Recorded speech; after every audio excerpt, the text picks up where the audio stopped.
Fala galera, sejam todos muito bem-vindos a mais um vídeo deste canal, que é o Ivan Azevedo. Algumas das questões que mais fazem sucesso aqui no canal, sem dúvidas, são as questões do vestibular de medicina da FMC, a Faculdade de Medicina de Campos. Por isso, eu resolvi criar uma playlist com 20 questões comentadas só dessa banca. Ainda que eu acho que banca a gente usa mais para concurso público, mas vamos lá. Você pode conferir o link da playlist completa, ele está na descrição desse vídeo. E se você gostar, você pode aproveitar, se inscrever no canal, curtir esse vídeo, porque isso ajuda muito a gente na divulgação. E sem mais enrolações, vamos lá para o nosso desafio de hoje. Galera, desafio de hoje da FMC ano 2024, uma questão bem interessante, diferente daquilo que a gente está acostumado, que dizia o seguinte, ó: é bem conhecido o fato de que para todo número real alfa ao quadrado é um número maior ou igual a zero, e que alfa ao quadrado é igual a zero se, somente se, alfa for igual a zero.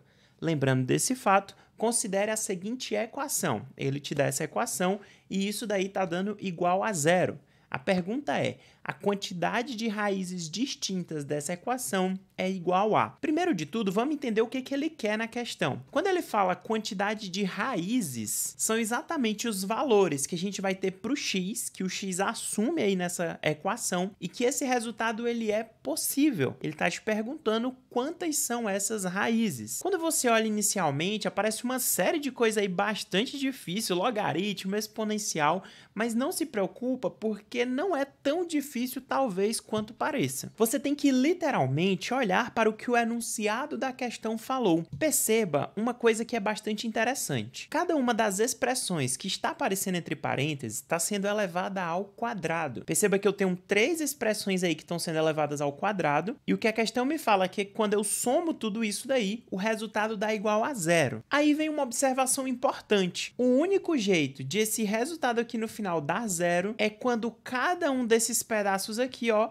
for igual a zero também. Porque, veja, tudo que está entre parênteses está sendo elevado ao quadrado. E quando eu somo tudo isso, isso daí está dando igual a zero, pessoal. Aí você poderia dizer, não, Ivan, mas não é assim. Vai que, por exemplo, vamos supor, né, que aqui o e elevado a x menos raiz de e, vamos supor, não, Ivan, isso daí dá 1, por exemplo. Vamos dar um chute aqui qualquer, né?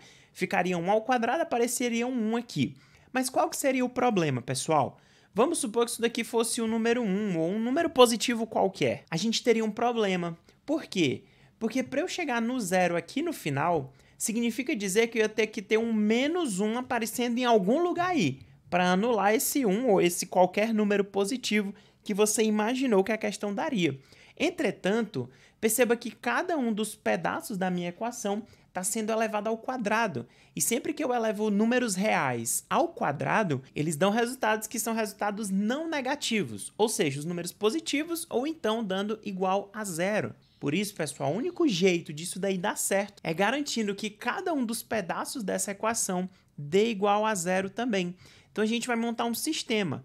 A gente vai ter que e elevado a x menos raiz de e, isso daqui tem que ser igual a zero. A gente tem também que o log de x na base 2 mais 1, isso daqui também tem que ser igual a zero. E a gente tem que 2x ao quadrado mais x menos 1, isso daqui também tem que ser igual a zero. Ou seja, a gente tem que achar algum valor de x, ou alguns valores para o x, que eles se encaixem em todas essas 3 equações. O x tem que se encaixar e tem que fazer sentido em cada uma dessas 3 equações. Aí vai aparecer um valor de x para cada uma das equações. Então, a gente teria como resposta que são 0 raízes distintas, porque a gente tem que ter a mesma raiz em todas essas equações. Não tem como o x ser 1 nesse pedaço, aí o x vai ser outra coisa nesse pedaço. Não tem como, o x aí é o mesmo. A gente tem que encontrar um x que seja comum a todos esses pedaços aí da nossa equação. Se eu resolver essa primeira equação, eu posso passar o que é negativo para o outro lado, vai ficar simplesmente raiz de e. Se você lembrar, raiz de e é a mesma coisa que é elevado a 1/2. Então, daqui a gente conclui que o x é igual a 1/2. Opa, então essa é uma resposta possível. O x ser igual a 1/2. Vamos ver se isso vai se repetir nas outras. Ó, nesse outro pedaço aqui, a gente pode fazer log de x na base 2 é igual a menos 1. Estou passando 1 lá para o outro lado. E a gente ficaria, então, que 2 elevado a menos 1 é igual a x. Aqui eu estou aplicando o conceito de logaritmo, né?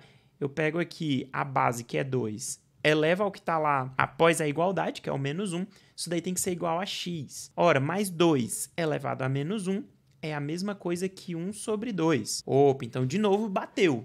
O x aqui nessa alternativa também deu 1/2. Agora, a gente consegue resolver essa equação aqui do segundo grau e encontrar as raízes dela. Então vamos lá, ó. Se a gente calculou o delta é b ao quadrado, que no caso aí é 1, menos 4 vezes a, que é 2, vezes c, que aí no caso é menos 1. Então ficaria 1, menos 4 vezes 2 vai dar menos 8, e menos 8 vezes menos 1 vai dar mais 8, então isso daqui é igual a 9. Perceba então que o meu x1 aqui seria igual a menos b, então ficaria menos 1, mais a raiz de delta, então mais 3, já que a raiz de delta seria a raiz de 9 é igual a 3, dividido por 2a, ou seja, 2 vezes o 2, que é igual a 4. Então aqui a gente ficaria com menos 1 mais 3, que vai dar 2, e 2 dividido por 4, que vai dar igual a 1/2. Perceba, pessoal, que para essa questão a gente ainda teria outra raiz para descobrir. Só que essa outra raiz, ela não vai dar 1/2. Na verdade, essa outra raiz, se você calcular, você vai descobrir que ela é menos 1. Perceba que essa raiz, ela não interessa a gente. Por quê? A gente lembra da observação inicial que eu falei para vocês. O valor de x, ele tem que ser igual nesse pedaço e nesse pedaço aqui. E o único valor do x que é igual em todas essas partes da equação é exatamente quando o x ele é igual a 1/2. Por isso, a gente tem uma única raiz nessa equação. E essa raiz é exatamente igual a 1/2. É a única raiz que vai satisfazer as condições da nossa equação. Uma questão interessante, questão difícil, sutil, mas muito boa da FMC 2024.2.